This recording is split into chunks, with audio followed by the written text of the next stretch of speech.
बिस्मिल्लाहिर्रहमानिर्रहीम, अस्सलाम वालेकुम रहमतुल्लाहि वबरकातुहू।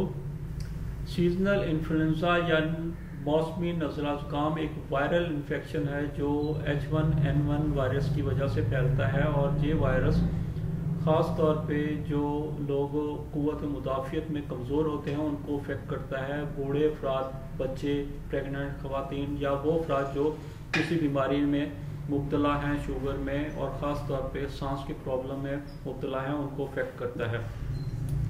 वायरस जिस्म में दाखिल होने के बाद 2 से 4 दिन का टाइम पीरियड होता है कि इसकी अलामात ज़ाहिर हों।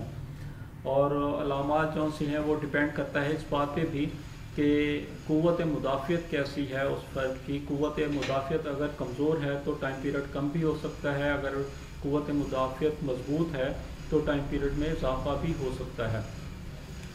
अलामात जो सी है तरतीब से बयान करूँगा, लेकिन कुछ ये अलामात बाज़ बैक वक्त भी सारी ज़ाहिर हो जाती हैं और बाज़ ये तरतीब से ज़ाहिर होती हैं। मसलन नाक में इरिटेशन होता है, नाक से पानी आता है, छींकें आती हैं, हलक में दर्द होती है, सांस की नाली में सोजिश हो जाती है, खांसी आती है, जिस्म में दर्द होती हैं, सर में दर्द होती है, पट्ठों में दर्द होती है, जोड़ों में दर्द महसूस होती है और मतली कै की सूरत हाल पैदा हो जाती है, मतलब बुखार की सूरत हाल पैदा हो जाती है और बाज़ लोगों में इसहाल भी शुरू हो जाते हैं। यह सूरत हाल होती है। फिर इसी सूरत हाल को मद्देनज़र रखते हुए तरतीब से मेडिसिन जो सी बनती हैं होम्योपैथिक में, वो नाक में इरिटेशन और ज़ुकाम की इब्तदा हो तो एकोनाइट और एलम सीपा दी जाती है। फिर छींकों की सूरत में सबाडिला इस्तेमाल की जाती है। हलक में सोजिश, दर्द हो जाए सांस की नाली में तो बेलाडोना, ब्रायूनिया और रिमैक्स इस मौसम में बहुत अच्छी मेडिसिन है। फिर बुखार की सूरत में जिस्म में दर्दें, हड्डियों में दर्दें, यूपिटोरियम पर्फ, सर्दी महसूस हो, ज़ुकाम हो, मुँह खुश्क होता हो, आर्सेनिक एल्बम और जो सी है जरसीमियम भी इस्तेमाल की जा सकती है।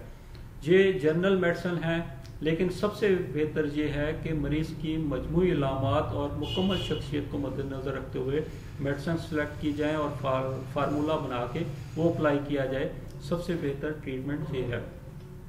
एहतियात जो सी है, जो सा शख्स मुतासर है सबसे पहले जिम्मेदारी उसकी है कि वो एहतियात करे, वो ऐसी गैदरिंग में ना जाए, वो ऐसे लोगों के इतने क्लोज ना हो कि उसकी इन्फेक्शन जो सी है वो ट्रांसफ़र हो सके।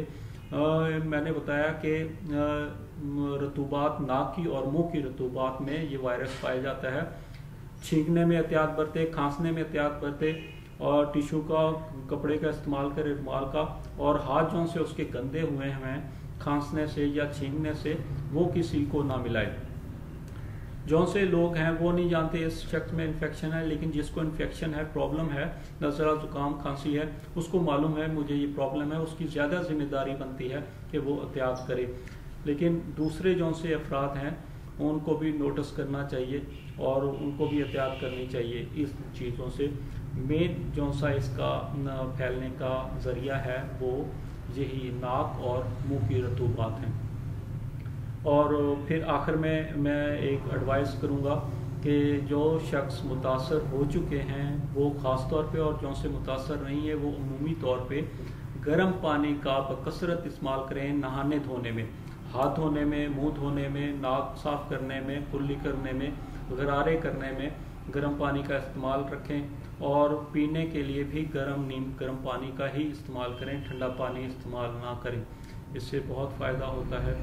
डॉक्टर लईक अहमद मिन्नास को इजाज़त। अल्लाह हाफ़िज़, फ़ी अमानिल्लाह।